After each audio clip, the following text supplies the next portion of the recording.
எல்லாருக்கும் வணக்கம். இது உங்கள் study with Darshan YouTube channel. நம்ம இந்த வீடியோவில் ஆகஸ்ட் 26 கரண்ட் அஃபேர்ஸ் பார்க்க போகிறோம். ஸ்டார்ட் பண்ணலாம். அதுக்கு முன்னாடி எஸ்டர்டே கரண்ட் அஃபேர்ஸ் ரிவிஷன் பார்த்துட்டு ஸ்டார்ட் பண்ணலாம். சரி கவனிங்க. 24th and 25th August current affairs revision. First question, நாட்டிலேயே கேழ்வரகு உற்பத்தி திறனில் முதலிடம் பிடித்துள்ள மாநிலம் எது? Answer option A Tamil Nadu. இந்தியாவுக்கான புதிய அமெரிக்க தூதராக நியமிக்கப்பட்டவர் யார்? Answer option B Sergio Gor. நாட்டிலேயே இரண்டாவது ராக்கெட் ஏவுதளம் எங்கு அமைக்கப்படுகிறது? ஆன்சர் குலசேகரப்பட்டினம். ககன்யான் திட்டத்திற்கான முக்கியமான பாராசூட் அமைப்பின் முதல் சோதனையானது எங்கு மேற்கொள்ளப்பட்டது? ஆன்சர் ஆந்திரா. உள்நாட்டிலேயே உருவாக்கப்பட்ட ஒருங்கிணைந்த வான் பாதுகாப்பு ஆயுத அமைப்பின் சோதனையானது எங்கு மேற்கொள்ளப்பட்டது? Answer option B Orissa.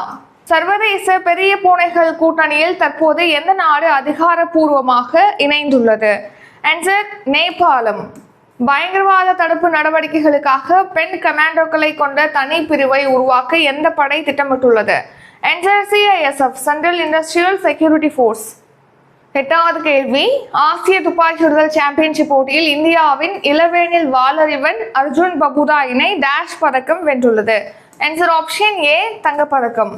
தேசிய பாதுகாப்பு துணை ஆலோசகராக நியமிக்கப்பட்டவர் யார்? Answer option B Anish Dayal Singh. நாட்டில் முதன்முறையாக ஹைட்ரஜன் ரயில் எங்கு இயக்கப்பட உள்ளது? Answer option D Haryana. Pamban பாலம் எந்த ஆண்டு அமைக்கப்பட்டது? ஆன்சர் 1914ஆம் ஆண்டு. தமிழ்நாட்டில் திறன்மிகு கல்வி வகுப்பறைகள் எத்தனை அமைக்கப்பட உள்ளன? ஆன்சர் 22,931 வகுப்பறைகள். ஷிப்கிலா கணவாய் எந்த மாநிலத்தில் உள்ளது? ஆன்சர் ஆப்ஷன் ஏ ஹிமாச்சல பிரதேச மாநிலம். இப்போ இன்றைக்கான கரண்ட் அஃபேர்ஸ் பார்க்கலாம்.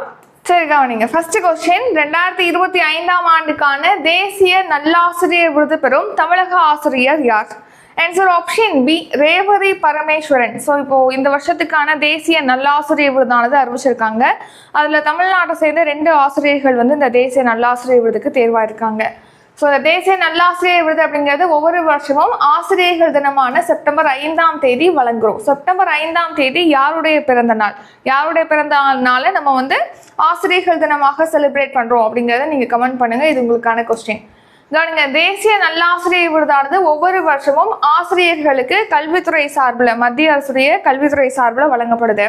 ஸோ தமிழ்நாட்டை சேர்ந்த 2 பேருக்கு இப்போ ஆசிரியர் விருது அறிவிச்சிருக்காங்க. அவங்க யாருன்னா ரேவதி பரமேஸ்வரன் அப்புறம் வி விஜயலட்சுமி. சிறந்த ஆசிரியர்களை ஊக்குவிக்கும் வகையில் இந்த விருது வழங்கிட்டு வராங்க. ஸோ சென்னையில் மயிலாப்பூர் சீனியர் செகண்டரி பள்ளியோட முதல்வரான ரேவதி பரமேஸ்வரனுக்கு ஆசிரியர் விருது அறிவிக்கப்பட்டிருக்கு.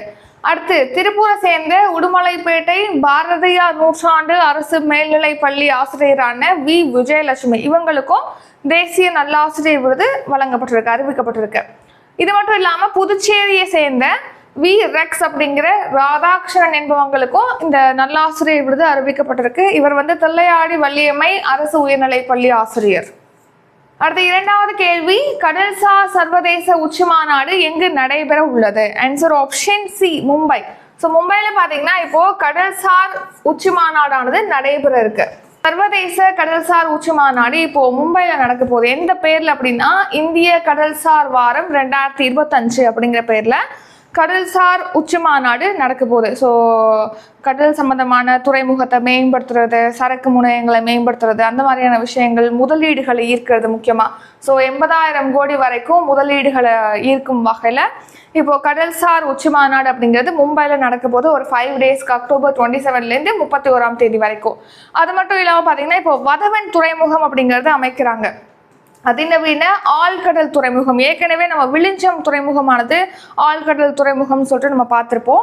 ஸோ அதை அடுத்து மும்பைக்கு பக்கத்தில் பல்ஹார் அப்படிங்கிற மாவட்டத்தில் உள்ள வதவன் அப்படிங்கிற பகுதியில் பார்த்தீங்கன்னா இப்போ ஒரு துறைமுகம், ஆழ்கடல் துறைமுகமானது அமைக்கப்படும் சொல்லியிருக்காங்க. ஸோ இதை ஜவஹர்லால் துறைமுகமும் மகாராஷ்டிர மாநில அரசும் இணைஞ்சுதான் இந்த வதவன் துறைமுகத்தை அமைக்கிறாங்க.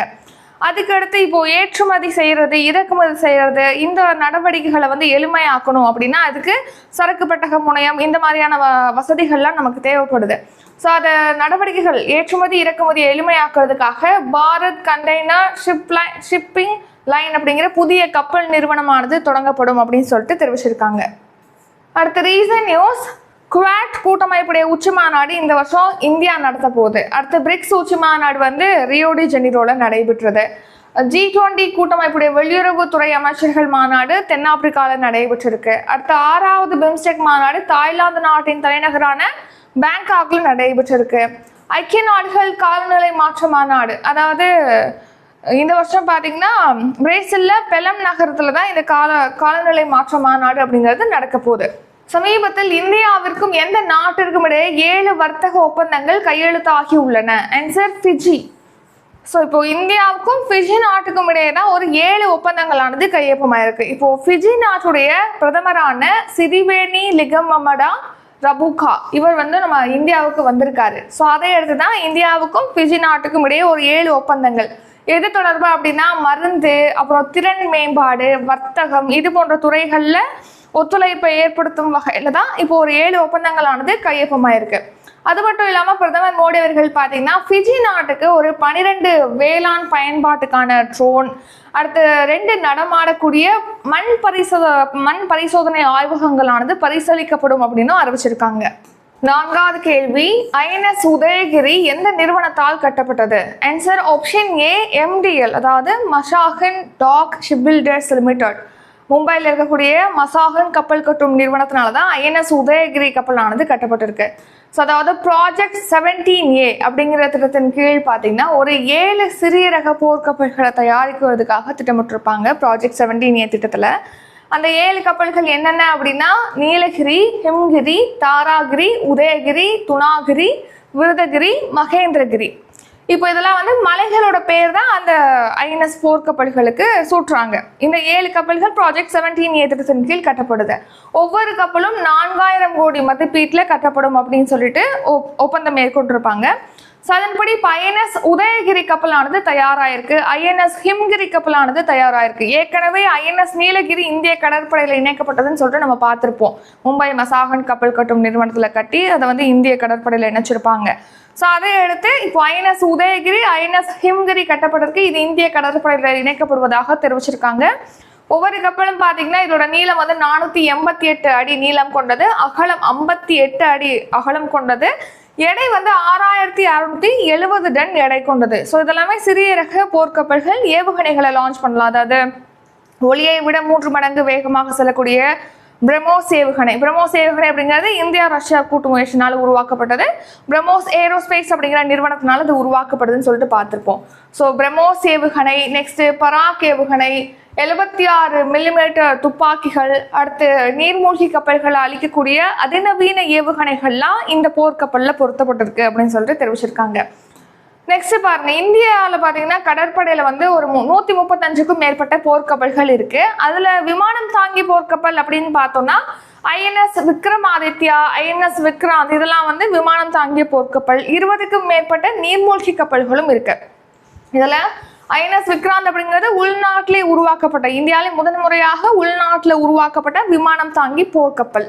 நெக்ஸ்ட், இப்போ அந்த ப்ராஜெக்ட் 17A திட்டத்தின் கீழ் கட்டுறாங்க இல்லையா 7 கப்பல், அதோட திறன் என்னவா இருக்கும் அப்படின்னா எதிரி போர்க்கப்பல்கள், அப்புறம் நீர்மூழ்கி கப்பல்கள், கடற்படை தளங்களை துல்லியமாக இது தாக்கி அளிக்கும். ஏன்னா இதுல வந்து என்னென்ன ஏவுகணைகள் இருக்கு, பிரம்மோஸ் இருக்கு, பராக் ஏவுகணைகள் இருக்கு, நீர்மூழ்கி கப்பல்களை தாக்கி அளிப்பதற்கான அதிநவீன தொழில்நுட்பம்லாம் இருக்கு. ஸோ எதிரி போர்க்கப்பல், நீர்மூழ்கி கப்பல்கள், கடற்படை தளங்களை துல்லியமாக இதனால தாக்கி அளிக்க முடியும்.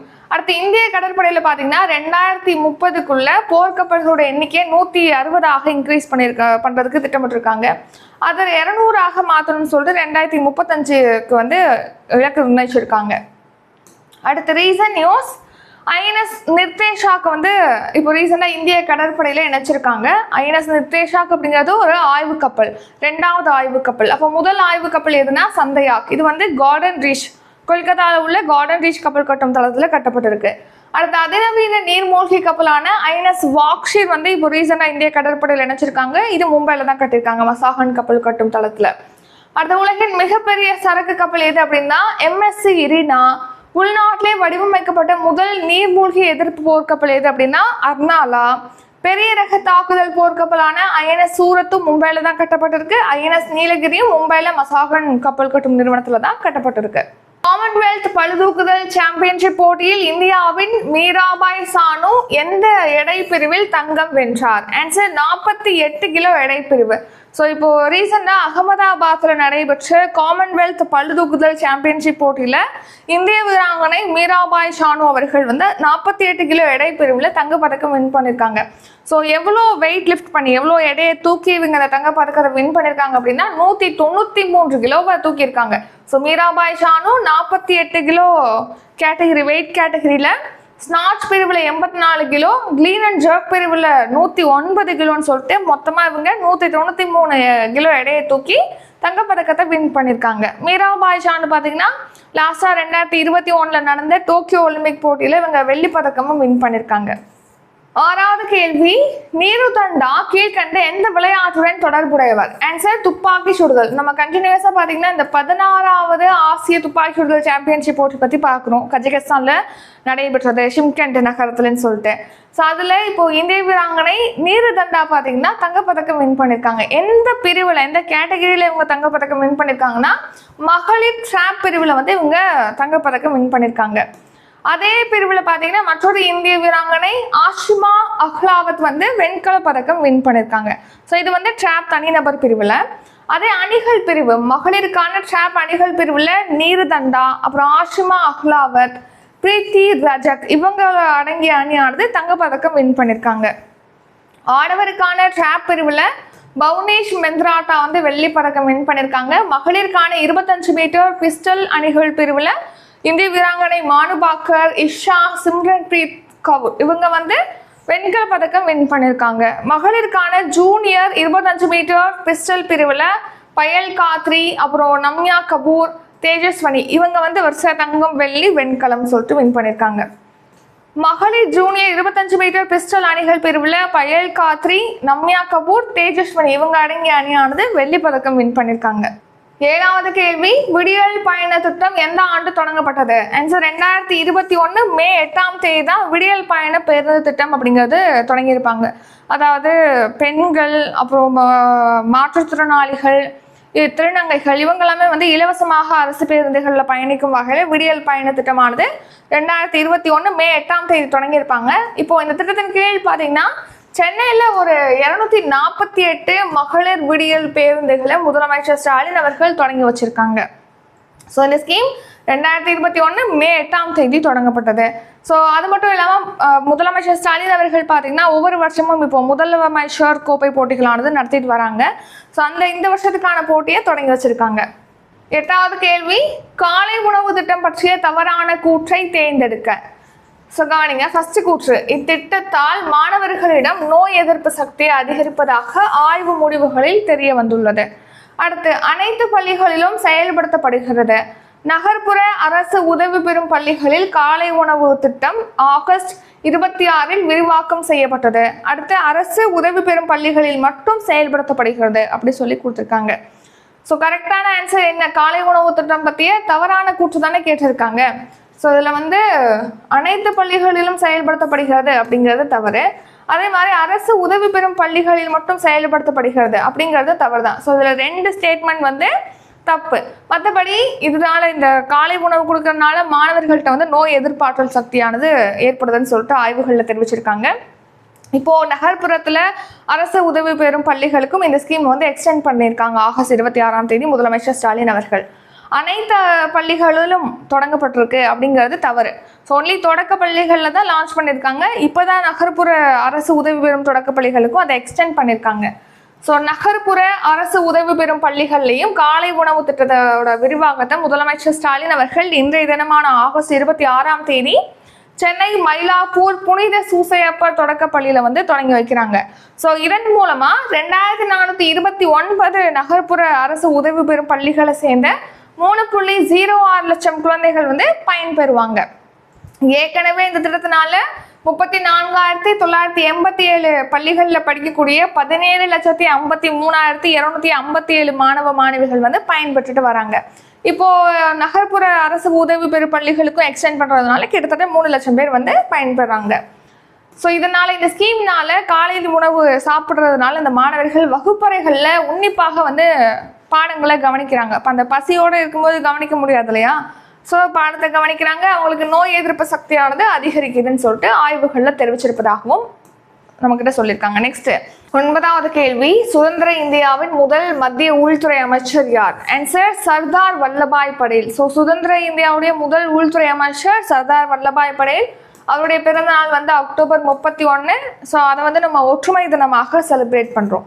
சரி கவனிங்க. ஸோ சுதந்திர இந்தியாவுடைய முதல் உள்துறை அமைச்சர் சர்தார் வல்லபாய் படேல். அவருடைய 150வது பிறந்த நாள் கொண்டாட்டம். அடுத்து பிர்சா முண்டா, பழங்குடியின தலைவர் பிர்சா முண்டாவுடைய 150வது பிறந்த நாள் விழா கொண்டாட போகிறோம். அது மட்டும் இல்லாமல் முன்னாள் பிரதமர் வாஜ்பாய் அவர்களுடைய 100ஆண்டு விழாவானது இப்போது இந்த வருஷம் செலிப்ரேட் பண்ணுறோம். சரி கவனிங்க. இந்தியாவின் இரும்பு மனிதர் மற்றும் சுதந்திர இந்தியாவுடைய முதல் உள்துறை அமைச்சரான சர்தார் வல்லபாய் படேலுடைய பிறந்த நாள் அக்டோபர் 31. எப்போ பிறந்திருக்காரு அப்படின்னா 1875. ஸோ இப்போ 150வது பிறந்த நாள் விழா இந்த வருஷம் செலிப்ரேட் பண்ணுறோம். அடுத்து பழங்குடியின மக்களுடைய உரிமைகளுக்காக போராடிய பழங்குடியின தலைவர் பிர்சா முண்டா. இவர் எப்போ பிறந்தார்னா அதே 1875ஆம் ஆண்டு நவம்பர் மாதம் 15ஆம் தேதி பிறந்திருக்காரு. இவருடைய பிறந்த நாளான நவம்பர் 15 கூட நம்ம பழங்குடியின கௌரவ தினமாக செலிப்ரேட் பண்றோம். இந்த வருஷம் இவருக்கும் 150ஆம் ஆண்டு பிறந்த நாள். அடுத்து வாஜ்பாய், முன்னாள் பிரதமர் வாஜ்பாய் அவர்களுடைய 100ஆண்டு பிறந்த நாள் வந்து நம்ம செலிப்ரேட் பண்றோம். இவர் எப்போ பிறந்தார் அப்படின்னா 1924ஆம் ஆண்டு டிசம்பர் மாதம் 25ஆம் தேதி பிறந்திருக்காரு. காலமானது வந்து 2008 ஆகஸ்ட் 16ஆம் தேதி. ஸோ இந்த வருஷம் 100வது பர்த்டே வந்து செலிப்ரேட் பண்றோம். 100ஆண்டு விழாவானது செலிப்ரேட் பண்றோம். பிர்சா முண்டா ஜார்க்கண்ட்ல 1875 நவம்பர் 15 பிறந்திருக்காரு. 1900 ஜூன் 9ஆம் தேதி காலமாயிருக்காரு. அடுத்து இப்போ சர்தார் வல்லபாய் படேலை பற்றி பார்த்தோம்னா, இவர் நம்ம நாடு இந்தியா அப்படின்னு இப்போ நம்ம ஒரு மேப் பார்க்குறோம் இல்லையா, அந்த மேப் உருவாக்குறதுக்கு முக்கியமான காரணம் வந்து இவர் தான். அங்கங்கே தனித்தனி மாகாணங்களாக பிரதேசங்களாக பிரிஞ்சிருந்த பகுதிகள் ஒரு 500க்கும் மேற்பட்ட சமஸ்தானங்களை ஒருங்கிணைச்சு இப்போ ஒரு ஒருங்கிணைந்த ஒரு ஷேப் இப்போ பார்க்குற மேப்புக்கு நம்ம மாற்றினது வந்து முக்கிய பங்களிப்பு ஆற்றியவர் வந்து இந்த சர்தார் வல்லபாய் படேல் தான். இவர் குஜராத்தில் 1875 அக்டோபர் 31 பிறந்திருக்காரு. 10வது கேள்வி, இந்திய துணை தேர்தல் ஆணையராக நியமிக்கப்பட்டவர் யார்? Answer option C Gyanesh Bharti. இப்போ இந்திய துணை தேர்தல் ஆணையராக ஞானேஷ் பாரதியை வந்து அப்பாயிண்ட் பண்ணியிருக்காங்க. இவர் 1998ஆம் ஆண்டு அருணாச்சல பிரதேசம், கோவா, மிசோரம் அப்புறம் பிற யூனியன் பிரதேசங்களை சேர்ந்த ஐஏஎஸ் ஆஃபீஸர். இப்போ இவர் பார்த்தீங்கன்னா மத்திய மகளிர் மற்றும் குழந்தைகள் மேம்பாட்டுத்துறைக்கான கூடுதல் செயலராக இருக்காரு. அதை எடுத்து இப்போ இந்திய துணை தேர்தல் ஆணையராக அப்பாயிண்ட் பண்ணியிருக்காங்க ஞானேஷ் பாரதி அவர்களை. ரீசன் நியூஸ் பார்த்தோம்னா இந்திய தலைமை தேர்தல் ஆணையராக யார் இருக்காங்கன்னா ஞானேஷ் குமார். இவர் வந்து 26வது இந்திய தலைமை தேர்தல் ஆணையர். சென்னை உயர்நீதிமன்றத்துடைய புதிய தலைமை நீதிபதி யார் அப்படின்னா MM ஸ்ரீவாஸ்தவா. கோவாவுடைய ஆளுநராக அசோக் கஜபதி ராஜு இப்போ ரீசெண்டாக பொறுப்பேற்றிருக்காங்க. இந்திய காப்பீட்டு ஒழுங்குமுறை மேம்பாட்டு ஆணையத்தோட புதிய தலைவராக அஜய் சேத் அப்பாயிண்ட் பண்ணியிருக்காங்க. இந்தியாவுக்கான புதிய அமெரிக்க தூதராக செர்ஜியோ கோரை வந்து அப்பாயிண்ட் பண்ணியிருக்காங்க. 11வது கேள்வி, பெண்கள் சமத்துவ தினம் எப்போது அனுசரிக்கப்படுகிறது? ஆன்சர் ஆகஸ்ட் 26ஆம் தேதி தான் பெண்கள் சமத்துவ தினமானது நம்ம செலிப்ரேட் பண்றோம். அதாவது பாத்தீங்கன்னா அமெரிக்காவில் வந்து 1920 ஆகஸ்ட் 26ஆம் தேதி தான் அமெரிக்க அரசியலமைப்போட 19வது திருத்தமானது ஏற்றுக்கொள்ளப்பட்டது. இந்த 19வது திருத்தம் எதுக்காக மேற்கொள்ளப்பட்டது அப்படின்னா பாலின பாகுபாடு இல்லாம பெண்களும் வாக்களிக்கிறதுக்கான உரிமை பெண்களுக்கு உண்டுன்னு சொல்லிட்டு கொண்டு வந்திருப்பாங்க, பாலின பாகுபாடு இல்லாம. ஸோ அந்த தினத்தை நினைவு கூறும் வகையில தான் பெண்கள் சமத்துவ தினம் ஆகஸ்ட் 26ஆம் தேதி நம்ம செலிப்ரேட் பண்றோம். அது மட்டும் இல்லாம சர்வதேச மகளிர் தினம் எப்போ அப்படின்னா அது மார்ச் 8ஆம் தேதி. ஷார்ட் நியூஸ், சென்னையில் பார்த்தீங்கன்னா மாநிலங்களுக்கு இடையிலான 64வது சீனியர் தேசிய தடகள சாம்பியன்ஷிப் போட்டியில் ஒட்டுமொத்த சாம்பியன் படத்தை தமிழகத்தை சேர்ந்த வீரர் மற்றும் வீராங்கனைகள் பெற்றிருக்காங்க. அடுத்து இன்றைக்கான கரண்ட் அஃபேர்ஸ் ரிவிஷன் பார்க்கலாம். அதுக்கு முன்னாடி இப்போ 29ஆம் தேதி கரண்ட் அஃபேர்ஸ் டெஸ்ட் பேட்ச் வந்து ஸ்டார்ட் ஆகுது. அதே மாதிரி செப்டம்பர் 1ஆம் தேதி பார்த்தீங்கன்னா குரூப் 2க்காக ஹோல் டெஸ்ட் பேட்ச் வந்து ஸ்டார்ட் பண்ணுறோம். அதாவது ஹோல் ரிவிஷன் டெஸ்ட் பேட்ச் உங்களுக்கு 200 கொஸ்டின் எவ்ரி டெஸ்ட்டில் இருக்கும். இப்போ ஆக்சுவல் எக்ஸாம் நடக்கிறதுக்கு முன்னாடி ஒரு மாடல் டெஸ்ட் மாதிரி 12 model test full revision test நடக்கும். ஸோ அது மட்டும் இல்லாமல் அப்கமிங் குரூப் 4க்காக செப்டம்பர் 5ஆம் தேதி ஹோல் டெஸ்ட் பேட்ச் வந்து ஸ்டார்ட் பண்ணுறோம். அப்கமிங் குரூப் 4 எக்ஸாம்க்காக ப்ரிப்பேர் ஆகிறவங்களுக்கு அது மட்டும் இல்லாமல் தமிழ் டெஸ்ட் பேட்சும் ஸ்டார்ட் ஆகுது குரூப் 4க்காக. ஜாயின் பண்ண நினைக்கிறவங்க டிஸ்கிரிப்ஷனில் என்னென்ன டீட்டெயில் கொடுத்துருக்கோம், எவ்வளோ ஃபீஸ் பே பண்ணணும், எதில் பே பண்ணணும் அப்படின்னு சொல்லிட்டு டவுட் இருக்கவங்க டிஸ்கிரிப்ஷனில் காண்டாக்ட் நம்பருக்கு, அந்த நம்பருக்கு கால் பண்ணியோ வாட்ஸ்அப்பில் டெக்ஸ்ட் பண்ணியோ தாராளமாக கேட்கலாம். அடுத்து ரிவிஷன். 2025ஆம் ஆண்டிற்கான தேசிய நல்லாசிரியர் விருது பெறும் தமிழக ஆசிரியர் யார்? Answer option B Revathi Parameswaran. கடல்சார் சர்வதேச உச்சி மாநாடு எங்கு நடைபெற உள்ளது? ஆன்சர் மும்பை. சமீபத்தில் இந்தியாவிற்கும் எந்த நாட்டிற்கும் இடையே 7 வர்த்தக ஒப்பந்தங்கள் கையெழுத்தாகி உள்ளன? Answer Fiji. INS உதயகிரி எந்த நிறுவனத்தால் கட்டப்பட்டது? Answer MDL. காமன்வெல்த் பளுதூக்குதல் சாம்பியன்ஷிப் போட்டியில் இந்தியாவின் மீராபாய் எந்த எடை பிரிவில் தங்கம் வென்றார்? Answer 48 kilo. நீருதண்டா கீழ்கண்ட எந்த விளையாட்டுடன் தொடர்புடையவர்? ஆன்சர் துப்பாக்கி சுடுதல். விடியல் பயண திட்டம் எந்த ஆண்டு தொடங்கப்பட்டது? Answer 2021 May 8. காலை உணவு திட்டம் பற்றிய தவறான கூற்றை தேர்ந்தெடுக்க. ஆன்சர் ஆப்ஷன் பி மற்றும் டி. B and D. அடுத்த சுதந்திர இந்தியாவின் முதல் மத்திய உள்துறை அமைச்சர்? ஆன்சர் சர்தார் வல்லபாய் படேல். இந்திய துணை தேர்தல் ஆணையராக நியமிக்கப்பட்டவர் யார்? ஆன்சர் ஞானேஷ் பாரதி. பெண்கள் சமத்துவ தினம் எப்போது அனுசரிக்கப்படுகிறது? ஆன்சர் ஆகஸ்ட் 26ஆம் தேதி. இத்துடன் இன்றைக்கான கரண்ட் அஃபேர்ஸ் வீடியோ நிறைவடைகிறது. இந்த வீடியோ உங்களுக்கு பிடிச்சிருந்தா லைக் பண்ணுங்க, ஷேர் பண்ணுங்க. நம்ம சேனலை நீங்க இன்னும் சப்ஸ்கிரைப் பண்ணலன்னா மறக்காம சப்ஸ்கிரைப் பண்ணிக்கோங்க. நன்றி, வணக்கம்.